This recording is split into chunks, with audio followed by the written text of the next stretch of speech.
चाचा जी आप कहाँ आइए ना, आइए इधर आइए, आप मेरे गार्जियन हैं सब दिन से, आइए। आप खड़े हैं, बुलाओ नहीं है तो अपने रघुवीर राव को बुलाओ ना। आइए रघुवीर साहब, यहाँ आइए। रघुवीर बाबू बच्चे से हमारा ख्याल रखते हैं, आइए।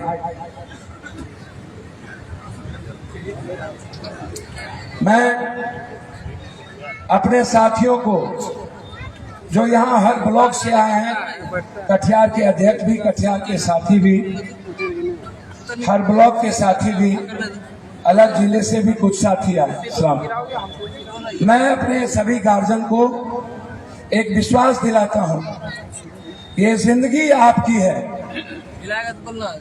आपके परिवार की खुशियों का मैं उम्मीद हूँ, मैं आपका विश्वास हूँ। यहाँ जिस जात के लोग खड़े हैं, जिस भी धर्म और मजहब के लोग खड़े हैं, चाहे वो माँ हो, चाहे वो बेटी हो, बहन हो, हम जिंदा जब तक हैं तब तक आपके विश्वास को और उम्मीद को खत्म होने नहीं देंगे। आप किसको वोट देंगे, किसको वोट दिए, मुझे कोई लेना देना नहीं। आप किस देवता को मानते हैं, किस मजहब को मानते हैं, किस धर्म को मानते हैं, किस नेता को मानते हैं, मेरा कोई लेना देना नहीं। पूर्णिया मेरी माँ है, पूर्णिया से मेरा खून का रिश्ता है, पूर्णिया मैं बेटा हूँ, और एक बेटा हर परिवार को अपनी माँ के तरह सेवा करे। कोई भी व्यक्ति, चाहे वो पप्पू यादव का बेटा क्यों ना हो, यदि पूर्णिया के किसी भी व्यक्ति पर अपना धौंस जमाता है, ताकत दिखाता है, तो हमारे बेटा को भी पप्पू यादव से लड़ना होगा। इस बात का ख्याल रखिए। कोई एक बार किसी ने कहा हमको फोन करके, हम जानते भी नहीं हैं, बोला जानते हैं, एक ठो यादव जी किसी को लाठी चला दी। हमने कहा यदि कोई शाह जी, गुप्ता जी, सिंह जी, शर्मा जी, झा जी, तलमा जी, ततमा जी को लाठी चलाएंगे, तब आप उसको नहीं जोड़िएगा पप्पू यादव से। लेकिन कोई आवारा यादव जिसको मैं नहीं जानता हूं, किसी का जमीन हड़प ले, तो उसको पप्पू यादव से जोड़ने का, हम तो जात है ही नहीं ना, मेरा तो कोई जाति नहीं ना है, और मेरे साथ कोई माफिया तो आज तक नहीं न चलता, मेरे साथ कोई अपराधी माफिया, कोई भी जमीन माफिया आप हमारे साथ देख लेंगे तो आप मेरे फेसबुक पर लिख दीजिएगा, मैं उसी दिन या तो छोड़ दूंगा या तो मैं पूर्णिया छोड़ दूंगा। बिल्कुल। मैं व्यापारी समाज को कहना चाहूंगा, गुलाब बाग, यदि कोई आप परेशान होते हैं, कोई दिक्कत में, तो आप उसको राजनीति मत करिए, आप चिंता मत करिए, आप सोशल मीडिया पर छोड़ दीजिए। मैं आपको वचन देता हूँ, जब तक मैं जिंदा हूँ ना, बड़ा से बड़ा आदमी, ताकतवर से ताकतवर आदमी, चाहे प्रधानमंत्री मुख्यमंत्री उसके साथ क्यों ना हो, कोई सुप्रीम कोर्ट हाई कोर्ट उसके साथ क्यों ना हो, यदि वह व्यक्ति किसी का सहारा लेकर किसी भी मिडिल क्लास के परिवार या किसी भी गरीब परिवार की खुशी में दखल देता है, या उसके सपने को छीनता है, या उसकी उम्मीद को बेचता है, तो उसे पूर्णिया छोड़ना पड़ेगा। ये याद, जिन माफियाओं ने, मोटा चेन वाले को ये था कि पप्पू यादव नहीं जीतेंगे, मैं उन माफियाओं को कहना चाहता हूं, यदि हमको जीतने का शौक होता ना, तो हम मधेपुरा और सुपौल 2 सांसद थे। माफिया जी लोग, हम जीतने नहीं आए थे पूर्णिया, पूर्णिया हम इतिहास बनाने आए थे।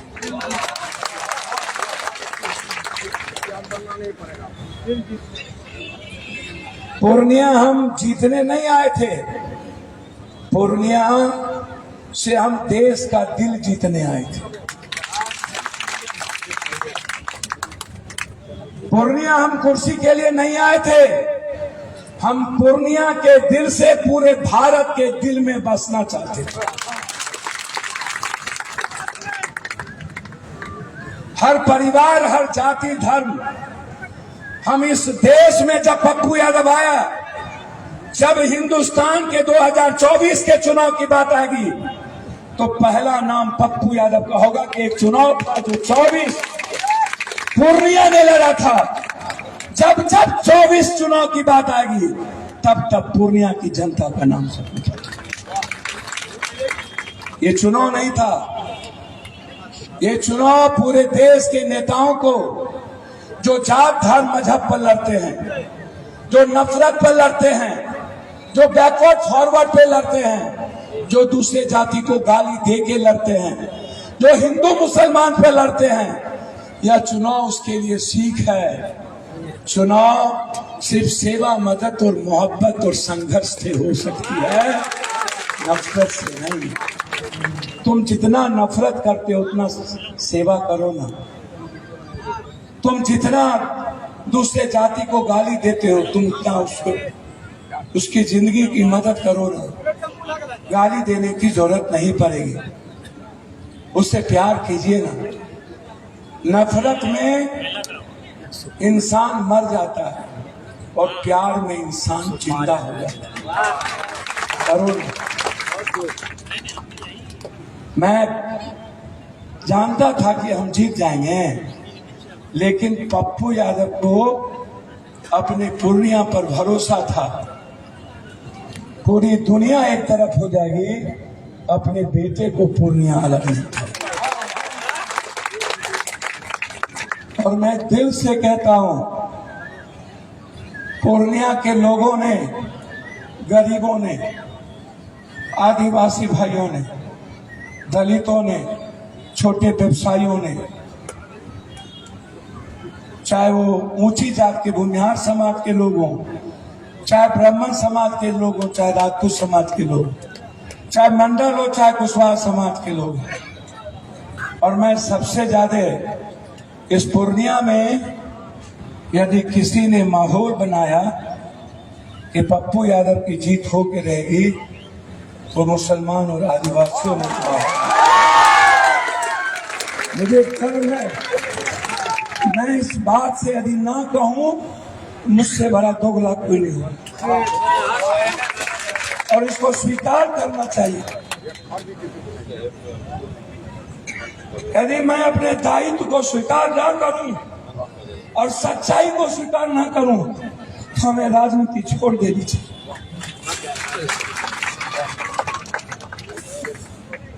पहली बार बिहार पूर्णिया के एक आदिवासी 90%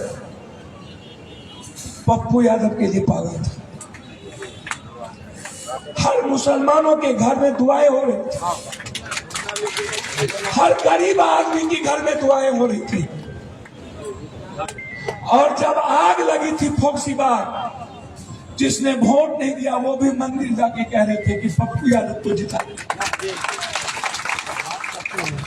वोट नहीं दिया कोई बात नहीं, लेकिन मेरे लिए भगवान के घर में आशीर्वाद मांगने तो गया ना।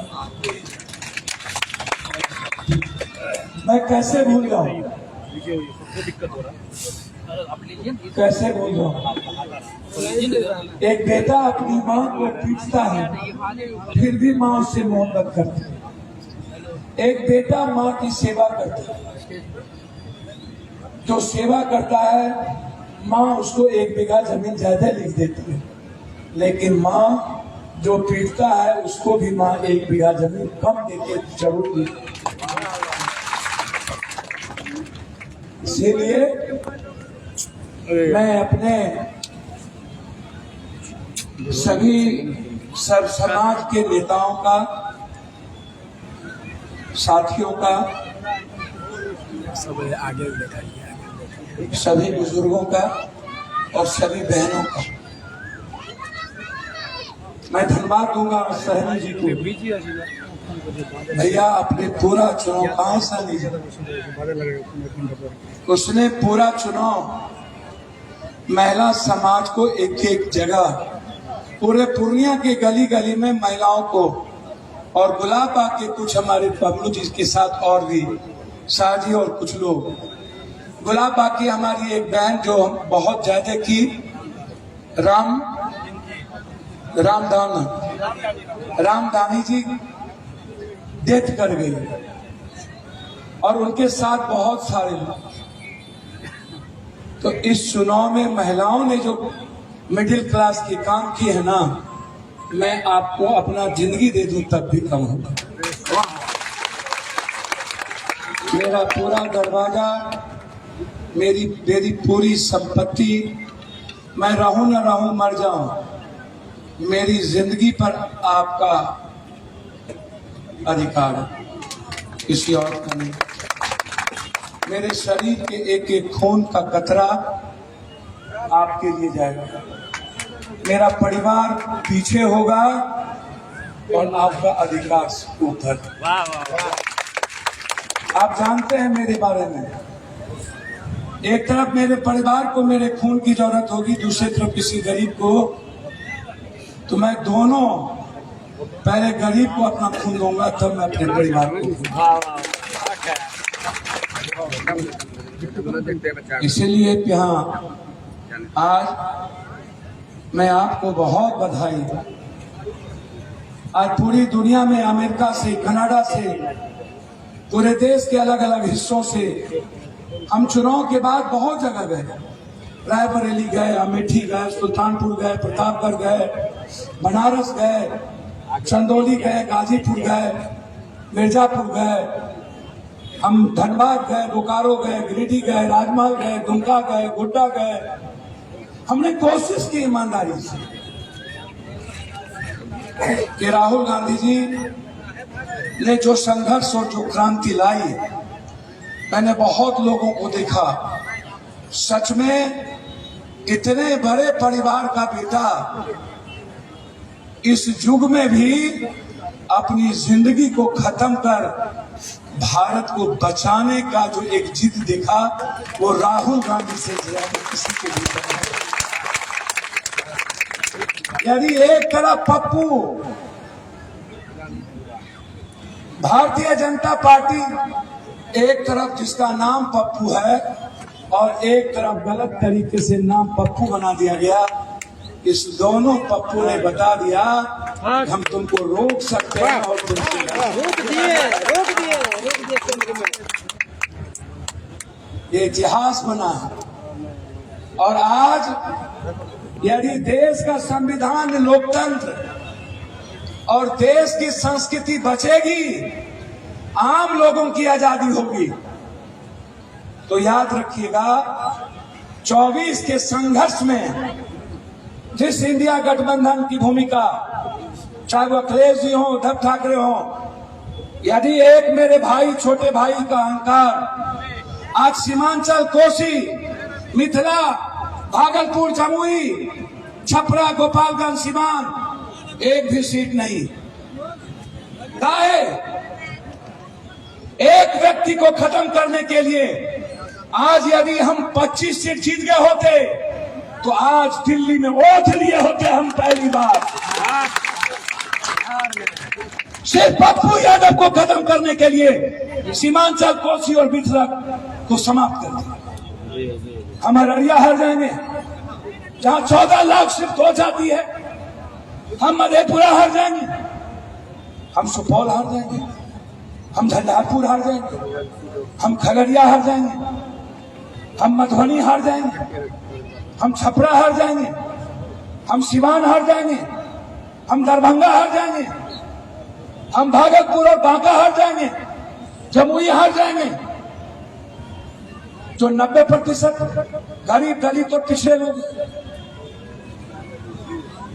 बस एक व्यक्ति को समाप्त करो, चाहे जो हो जाए। 2 दिन पहले वोट ट्रांसफर किया गया, पोटा से भी, कौन सा नोटा, ये नोटा क्या था, पोटा नोटा, नोटा से लड़ाई थी।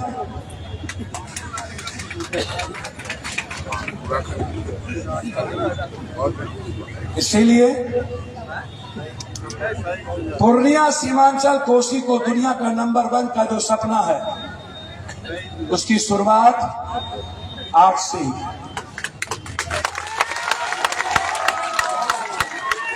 मैं आंख बंद करके, डॉक्टर साहब लोग हमारे रिश्तेदार हैं, मैं उनकी बहुत इज्जत करता हूं। जो पैथोलॉजी, जो दवाई का दुकान, जो छोटे छोटे जगहों से गरीब आदमी को किसी रावण रूपी किसी मतलब डॉक्टर नहीं, नर्सिंग होम में जाके, मैं डॉक्टर को नहीं कह रहा हूं, जाके उसको बलि का बकरा अपने 10,000 रुपया के लिए चढ़ाता है, आज से वो बंद कर दे, या तो मैं रहूंगा या तो आप। डॉक्टर साहब, आप हमारे अपने हैं। आज IIM के सभी लोग, मेडिकल काउंसिल ऑफ इंडिया के सभी लोग हमसे मिले थे।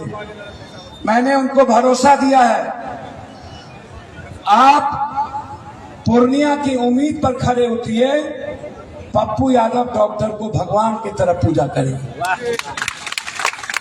यदि पूर्णिया की जनता और सीमांचल की जनता के उम्मीद पर आप खड़े नहीं उतरिएगा, तो हम आपको पैर भी छुएंगे, लेकिन संविधान के मुताबिक, कानून के मुताबिक आपके साथ हमारा मतभेद रहेगा, मनभेद नहीं रहेगा।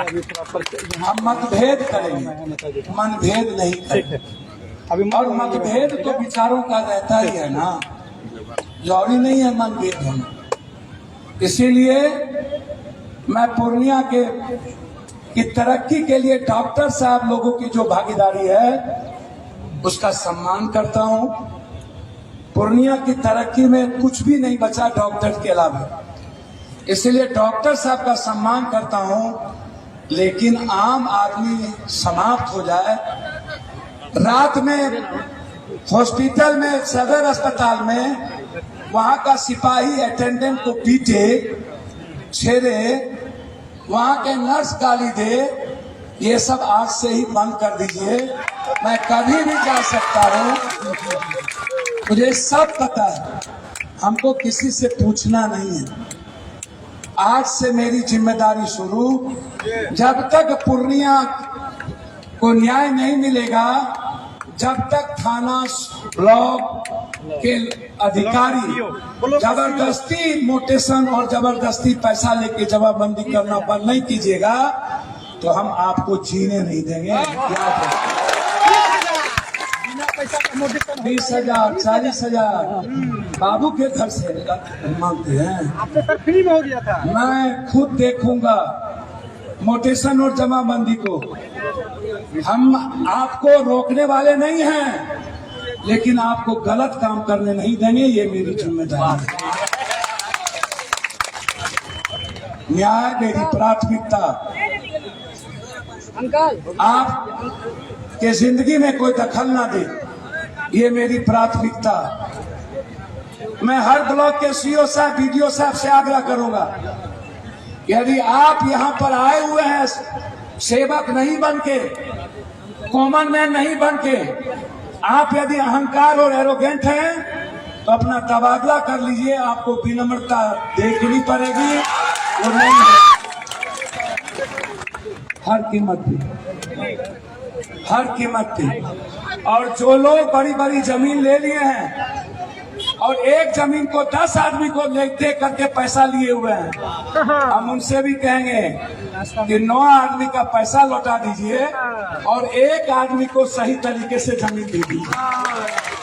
हम सबका हिसाब जानते हैं, हमारे पास सबकी डिक्शनरी है। यदि आपको लगता होगा कि पटना में बैठे मुख्यमंत्री आपको बचा लेगा, तो पप्पू यादव के रहते किसी बाप की औकात नहीं है आपको बचाने। वो मुख्यमंत्री हो या प्रधानमंत्री या कोई कमिश्नर हो या कोई कलेक्टर, वो भी कानून संबद्ध काम करेंगे और पप्पू यादव भी कानून संबद्ध काम करेंगे। आप कानून के दायरे में रहेंगे तो मेरे लिए पूजनीय और वंदनीय है। आप कानून से अलग हटके आम आदमी को तकलीफ देंगे तो हम एक सेवक हैं, एक जनप्रतिनिधि, मेरा दायित्व है आपके हर गलत कामों को रोकना, आपके हर गलत तरीके को रोकना। इसीलिए मेरा माफिया अपराधी से आग्रह है। आज भी गुलाब बाग के एक व्यापारी का कस्बा रोड में 18 लाख रुपया छीन लिया।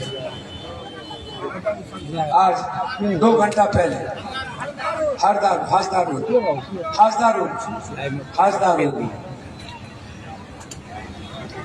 क्यों शूट एंड साइड नहीं होता? अपराधी का इतना मन क्यों बढ़ा हुआ?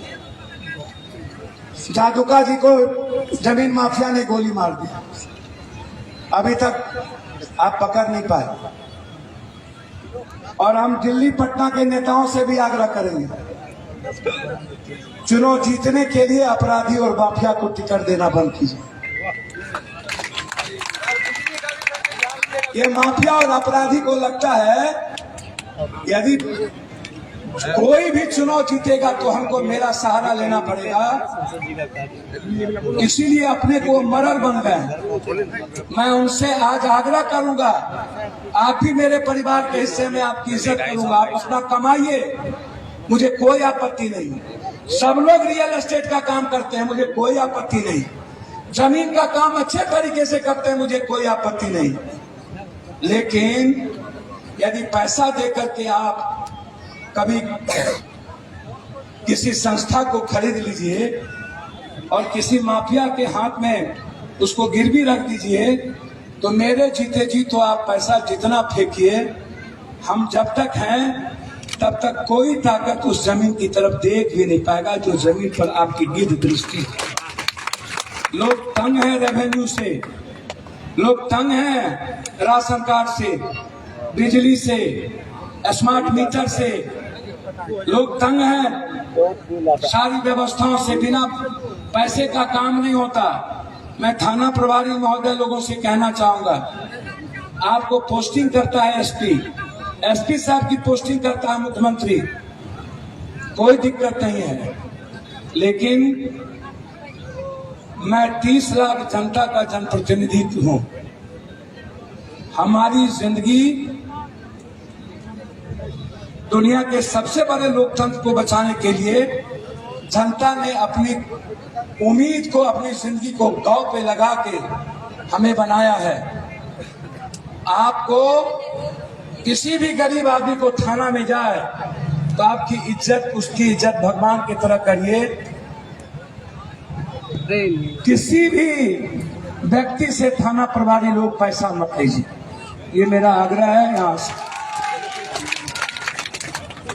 यदि आपके मन में यह मलाल हो, मैं कुछ नहीं करूंगा, लेकिन आपके घर और थाना के बाहर आपको जितनी गोली है चला लेना। एक आदमी को भी आप छेड़िएगा और पैसा मांगिएगा तो हम थाना के आगे तब तक बैठेंगे जब तक हम पूर्णिया को आजाद नहीं कर देंगे। हमारी लड़ाई लोकतांत्रिक होगी, हमारी लड़ाई सोशल मीडिया के द्वारा होगी, हमारी लड़ाई आम आदमी को जोड़कर होगी, हमारी लड़ाई एक दूसरे के सहयोग से होगी, हमारी लड़ाई आपके तरह रावण और हिटलर से नहीं। रावण जितना बड़ा हो, मरना तो होता है ना। इसीलिए आप बेफिक्र होइए, आप जाइए सोशल मीडिया पर लिखिए, हमारे तक बात पहुंचा दीजिए, ऑफिस में एप्लीकेशन दे दीजिए। अस्पताल जाने के पहले आप मेरे, कोई भी गरीब आदमी कहीं भी यदि आप जा रहे हैं डॉक्टर के यहाँ एडमिट होने, कोई भी नर्सिंग हो, इमरजेंसी हो तो आप तुरंत भर्ती करके हमको खबर करिए। लेकिन यदि आप इलाज के दौरान किसी ने आपको कहा एडमिट होने, तो उसकी जानकारी मेरे कार्यालय को दीजिए। हमारे कार्यालय से वह आपको जिम्मेदारी हमारे लोग जाएंगे ताकि आपका शोषण। और मैं डॉक्टर साहब से एक आग्रह करूंगा, ये जो मोटका मोटका सॉन्ग में कौन सी लेके चलता है, बाउंसर, ये बॉन्सर उनसर पूर्णिया से हटा दीजिए। हम यदि चाहे कोई आप कहते हैं सुरक्षा के लिए है, ये सुरक्षा के लिए नहीं है। आप जो लोगों पर जुल्म करते हैं, ये डर दिखा करके जुल्म करने के लिए जो बॉन्सर रखते हैं, ये मत रखिए। और साथ साथ अस्पताल में जो आप विभिन्न जातियों का गलत लोगों को आप अपने अस्पताल में रख करके जाति के तौर पर आप काम करते हैं, ऐसे लोगों को अस्पताल में नहीं रखिएगा जो गाली गलौज करता हो। आप इलाज नहीं करिए, मंजूर है। यदि पूर्णिया की जनता को गाली गलौज किसी अस्पताल में हो गई तो मैं ताला लगा दूंगा, ये बात आपको कह रहा हूं। और मैं जनता से भी कहूंगा, मेरे रहते हुए आप किसी को गाली गलौज मत, आप किसी डॉक्टर के अपमान मत कीजिए, आप उसका सम्मान कीजिए, वो आपका इलाज करता है। आप हम तक बात पहुंचाइए, मैं डॉक्टर साहब से या तो खुद बात करूंगा, जरूरत होगा तो मैं आपके लिए अस्पताल जाऊंगा। आप बेफिक्र रहिए। आप हमको कहिए थाना में कहाँ दिक्कत है, जरूरत होगी तो मैं डीजी से बात करूंगा, सीएम से मिलूंगा।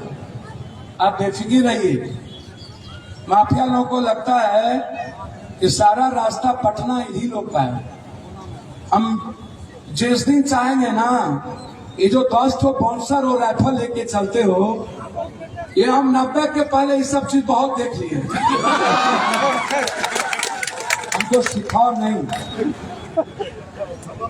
हम बहुत 9,000 दिया, बहुत बड़े बड़े जमींदार, हम लोग मथुरा, हम लोग भड़कों से आए मधेपुरा, हमारी पैदाइश अस्पताल में हुई। और जब हम पैदा लिए थे तो हम एम्बेसडर और फिएट कार से खुर्दा गए थे। हमारे बाप को तभियो पुराना फिएट और पैदा लेकर के खुर्दा। इसीलिए एक बात याद रखिएगा, चाहे वो मेरा बाप दादा हो या ननिहाल हो, हमें संस्कार दिया है मेरे ननिहाल ने, हमारे बाप ने, हमारे बुजुर्गों ने, हमारे परिवार के लोगों ने। और उसी संस्कार का देन है कि आज दुनिया की सेवा के लिए मैं खड़ा रहता हूँ, मैं उसकी मदद के लिए खड़ा रहता हूँ। मैं जात पात नहीं करता हूँ। मैं हिंदू मुसलमान सियासत के लिए कभी किसी जात को तकलीफ नहीं दूंगा। मुझे राजनीति करूं ना करूं, लेकिन किसी जात को बाइफरकेट करके, ये जो प्रधानमंत्री आते हैं तो कहते हैं 7 जाति हमको सपोर्ट कर रहा है, एक मुख्यमंत्री बोले सपोर्ट कर रहा है, एक आदमी बोले कि हमको बैकवर्ड एक हो जाओ। मैं ऐसी राजनीति नहीं करूंगा, मैं मर जाऊंगा, आपको विश्वास रखिएगा। मेरा दरवाजा रात के 3 बजे तक खुला है, मैं 3 बजे के बाद सोने जाता हूँ। 2 बजे तक जो लोग आएंगे मैं उसका काम करूंगा। 2 बजे बेफिक्र, आप मत सोचिएगा। और आपको कहीं आने की जरूरत नहीं है, आप तकलीफ में रहिएगा। मैं वादा करता हूं पप्पू यादव आपके पास जाएगा, आपको कुछ कहने की जरूरत नहीं। आपकी तकलीफ की जिम्मेदारी मेरी होगी। जिस दिन गिनती थी उस रात में जब डेथ कर गए एक बच्चा, मैं वहां आकर के विशाल, मैं वहां आकर के 12 बजे मदद करके, सुबह में गिनती थी। मेरे लिए गिनती महत्वपूर्ण नहीं था, मेरे लिए वो परिवार महत्वपूर्ण था जिसकी उम्मीद खत्म हो गई थी। और उस वक्त मेरी जरूरत थी उन्हें। उस वक्त एक बेटे को, माँ को महसूस करना था कि पप्पू मेरा है। यदि हम नहीं जाते तो और ज्यादा तकलीफ में होता। इसीलिए आज आप लोग को मैं धन्यवाद, आभार करने के